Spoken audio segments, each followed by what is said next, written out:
आत्मा जो इंसानी चोले में सफ़र। ही जनम कॾहिं न ख़त्म थियण वारे जनम मरण जो हिकु हिस्सो आहे। शरीर नास थिए थो पर आत्मा अमर आहे। आत्मा मालिक खां दुखनि सां भरियल विछोड़े जे हालत मां निकिरी वरी परमात्मा जे धाम में वापसि वञण लाइ ऐं आनंददायक मार्ग ते हलंदी रहे थी। संत महात्मा सम्झाइनि था त असीं शरीर में ज़रूरु आहियूं पर असीं महज़ शरीर कोन आहियूं। असीं दर हक़ीक़त मनुष्य चोले जो आज़मूदो हासिल कंदड़ आत्माऊं आहियूं। हिन हमथाईंदड़ नज़रिए मूजिबि असीं असल में आत्मिक गुणनि वारा निर्मल जीव आहियूं, पर मन में इंद्रियनि जे सुहिबत जी करे असांजी निर्मलता आर्ज़ी तौरु धुंधली थी वई आहे। असांखे पंहिंजे आत्मा जे निर्मल थियण जो अनुभव तॾहिं ई थींदो जॾहिं असांजी आत्मा आत्म रूहानी मंडलनि ते पहुची मन खे वस कंदी। संत महात्माऊं सम्झाइनि था त इहा अवस्था सिर्फ़ ऐं सिर्फ़ सिमरन भॼन ज़रिए ई मुमकिन आहे। सिमरन भॼन जे अभ्यास ज़रिए असीं पंहिंजो ध्यानु अखियुनि खां मथे शिव नेत्र या एकाग्र करण में कामयाब थियूं था। अहिड़ी तरह जे अभ्यास सां आत्मा धीरे धीरे मन जे मथां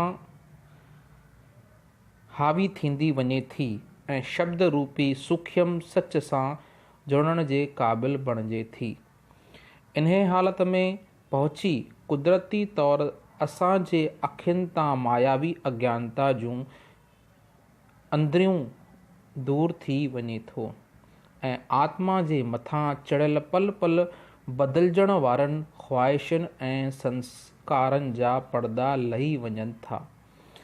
आत्मा जे ॾिसण जी शक्ति ऐं ॿुधण जी शक्ति जेका परदनि अंदरि ढकिजी चुकी हुई वरी जागृत थिए थी ऐं शब्द जे प्रकाश खे ॾिसण ऐं धुन खे ॿुधणु शुरू करे थी। जेसिताईं सिमरन भॼन जे अभ्यास सां शब्द जो अभ्यास नथा करियूं असांजो मन संसारी ख़्वाहिशुनि तृष्णाउनि ऐं मोह माया जो शिकार थींदो रहे थो ऐं सुजाग या बलवान मन जो सहारो न मिलण करे असांजी आत्मा मंश चोले में सृष्टिअ जे सभ खां ख़तरनाक काल जे हिन देश में भिटकंदी रहे थी। हिन किताब में भारत जे रूहानी साहित्यनि में कमु आयल काल खे ॼाणी बुझी कमु ईंदो वियो आहे, छाकाणि त मज़हबी रिवायतुनि ऐं साहित्य में इन मायना वारो को बि लफ़्ज़ कोन आहे। संस्कृत में काल जो मतिलबु आहे वक़्तु। असीं वक़्त जे दायरे में हर शइ खे रखी ॾिसंदासीं त पंहिंजी ज़िंदगी में थींदड़ घटनाउनि जे हिकु क़तार महसूस थींदी। संतनि जे उपदेश मुतालिब काल खे त्रिलोकी नाथ या मन माया जे मंडलनि जो स्वामी बि चयो वियो अथव। काल मायावी सृष्टिअ जो स्वामी आहे। हू स्थूल सूक्ष्म ऐं कारण टिनी मंडलनि में सभिनी पदार्थनि खे पैदा करण वारो ऐं वरी नाश करण वारो बि आहे, पर शब्द जी महाचेतन शक्ति काल जे दायरे जो अंदरि ऐं ॿाहिरि सभु हंधि व्यापक आहे। शब्द अभ्यासी महात्मा सम्झाइनि था त काल आत्मा खे मन ऐं माया जे मंडलनि में क़ैद थो रखे जिते आत्मा जे बदिरां मन ऐं माया जो ज़ोर आहे। इन्हे ॼार मां निकिरण जो हिकु ई तरीक़ो आहे त असीं कंहिं जीवत शब्द मार्गी याने वक़्त जे सतगुरुअ जे उपदेशनि मुताबिक़ शब्द जो अभ्यास ज़रिए मन ऐं माया जे मंडलनि खे पार कंदा वञूं। अहिड़ो शब्द मार्गी सतगुरु ख़ुदि काल ऐं माया जे बंधननि खां आज़ादु हूंदो आहे। पंहिंजनि शेवकनि खे शब्द जी अपार शक्ति जी ॼाण ॾींदो आहे। काल जे देश में जीवन, संसार खे पाणीअ जूं बुदबुदो सम्झो। जेको संसार खे इन रूप में ॾिसे थो, काल उन जे तरफ़ अखि खणी बि नथो निहारे। हिन दुनिया खे रंग बिरंगी शाही रथ जे बराबरि सम्झो। अज्ञानी जीव इन रथ में सवार थी फासी वेंदा आहिनि, पर ज्ञानी कॾहिं बि इन जी मौज में नथा फासनि। मुसाफ़िर खाने में रहियल मुसाफ़िर खाने जे सुधार जी चिंता नथो करे। हिन जे अंदरि मुसाफ़िर सां मोह नथो थिए, छाकाणि जो हू ॼाणे थो त हुनखे जल्दी ई मुसाफ़िर खानो छॾे वञिणो आहे। अहिड़ी तरह दरिया ते ठहियल पुल दरिया पार करण लाइ हूंदी आहे। तंहिं करे कोई बि पुल मथां पंहिंजो घर नथो ठाहे।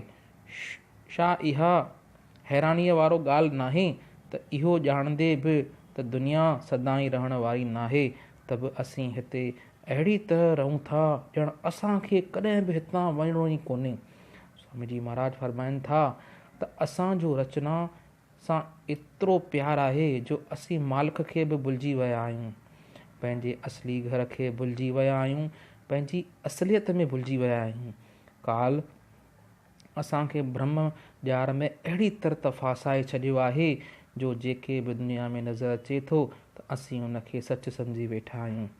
संत महात्मा ई न पर साइंसदान बि इहा ई ॻाल्हि चवनि था त ही संसार महज़ हिकु ब्रह्म धोखो आहे। साइंसदान ॿुधाइनि था त नंढनि नंढनि जुज़नि मां ठहियल ही दुनिया में ॾिसणु ईंदड़ कुझु बि क़ाइमु नथो रहे ऐं सिर्फ़ु शक्तिअ जो दाइरो रहिजी वञे थो, जंहिंखे ज्ञान इंद्रियनि ज़रिए छुई या ॾिसी बि नथो सघिजे। छाकाणि जो शक्तिअ जो दाइरे में थींदड़ सॼी हलचल शून्य में उथंदड़ लहरुनि वांगुरु आहे।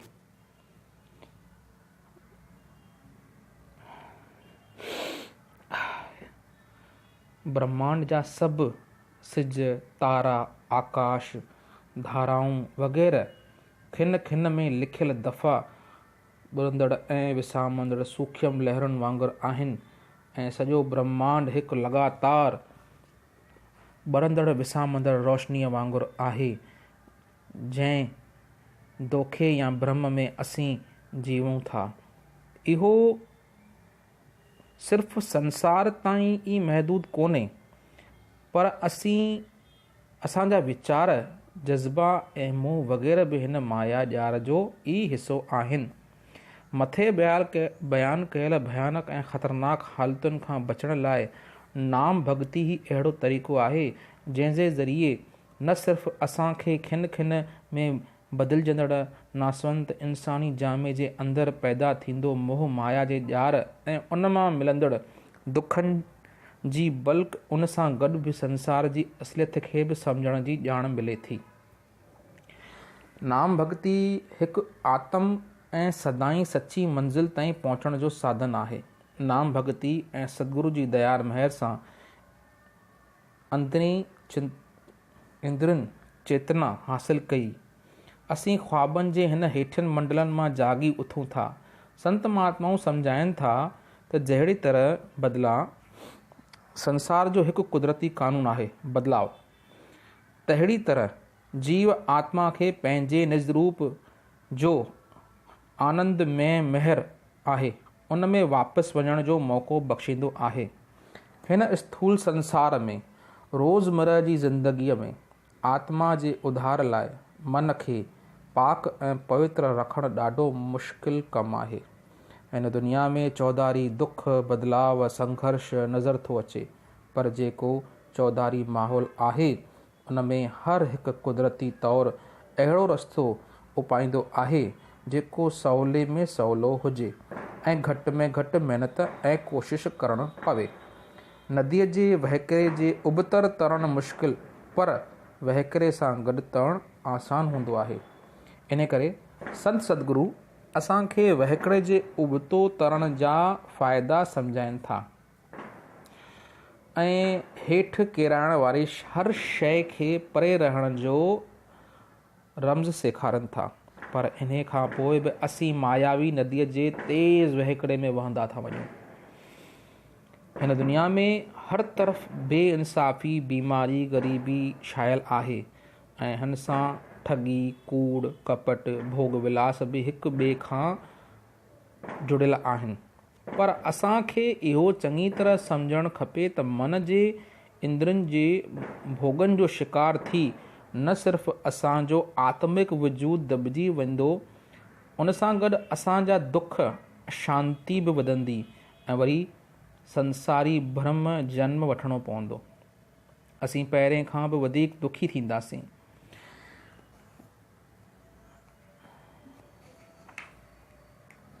शांती हासिल करण वास्ते सही रस्ते जी चूंड करणु पंहिंजे आत्मिक रूप या ते यकीन करणु आहे।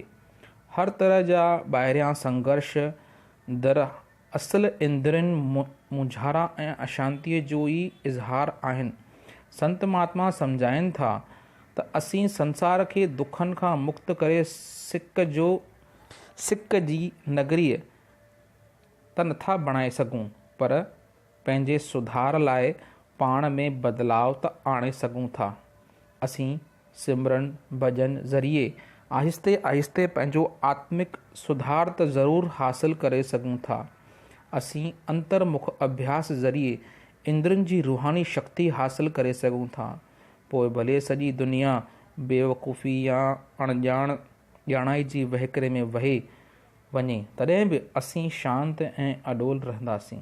काल जे हिन देश में मसला, मुसीबतूं, दुख सदाईं रहंदा, पर सिमरन भॼन जे ज़रिए असांखे अंदरां अहिड़ो त बल ऐं सहारो मिली वेंदो जेको असांखे रोज़मर्रा जे लाइ चाढ़ियुनि जे बर्बादीअ ऐं बेख़ौफ़ीअ सां मुक़ाबिलो करण जे क़ाबिल बणाईंदो। यानी ॿाहिरां पदार्थनि ऐं शिकिलुनि मां मिलण वारा सुख दुख खे जनम ॾियनि था। सुख अचण वञण वारो आहे। को बि समझदार इंसान उन्हनि में ई सुख ॻोल्हण जी कोशिश नथो करे। संतनि जे रस्ते खे इख़्तियार करण खां पोइ जीअं काल जी इहा कोशिश आहे त हू असांखे हिननि दुखनि जे देश में क़ैद करे रखे, तीअं ई हर शख़्स जी इहा ज़िमेदारी आहे त हू पंहिंजे आत्मा खे आज़ादु करण जी कोशिश करे। असांजे अॼु जे ही वर्तमान ज़िंदगी असांजी अॻियनि जन्मनि जे कर्मनि, इच्छाउनि, जन्म जे बचियल सचिंत कर्म जो फल आहे। रूहानी दृष्टि सां इन्हे ॻाल्हि खे सम्झणु बेहद ज़रूरी आहे त असांखे पंहिंजी हर हिकु कर्म ऐं वीचार जो फल भोगणो ई पवंदो। इन करे असीं सोचे सम्झी पंहिंजे विवेक अनुसार पल पल खिन खिन अहिड़ा कर्म करियूं जिन जो लाभ न सिर्फ़ु हिन जीवन में पर हमेशह लाइ मिले। इन करे ही इंसानी जामो मुक्तीअ लाइ हिकु वरदान बि आहे। इन सां गॾु गॾु पंहिंजे मक़सद खे पूरे करण लाइ हिकु वॾी चुनौती बि आहे। मौत खां पोइ शरीर नास थी वेंदो आहे, पर आत्मा न। इहा हर जन्म में हिन जन्म जे कयल कर्मनि अनुसार फल भोॻींदी रहंदी आहे। इन करे अगरि असीं समझदार आहियूं त हिन जन्म जे कर्मनि ऐं वीचारनि जे चूंड पूरे सावधानीअ सां करियूं, जीअं ईंदड़ जन्मनि में असांखे सावधानीअ सां चूंड करण में मदद मिले सघे। असांखे संतमत जे मार्ग ते हलण जो मौक़ो ई इन्हे लाइ ॾिनो वियो आहे त हाणे इहो वक़्तु अची वियो आहे जॾहिं असीं मन जी ग़ुलामी करण जे बदिरां मन जा मालिक या स्वामी बणिजी सघूं। को बि अॻेवान जन्म आसान जे हिन मौजूद या वर्तमान जन्म खे बहितर कोन हूंदो। अॼु असांखे मौक़ो मिलियो आहे त असीं सम्झण जी कोशिशि करियूं त असीं हक़ीक़त में केरु आहियूं। मथे बयानु कयल मक़सद खे पूरे करण लाइ ईंदड़ जन्म जे इंतज़ारु छो कयूं। सिमरन भॼन खे ज़िंदगी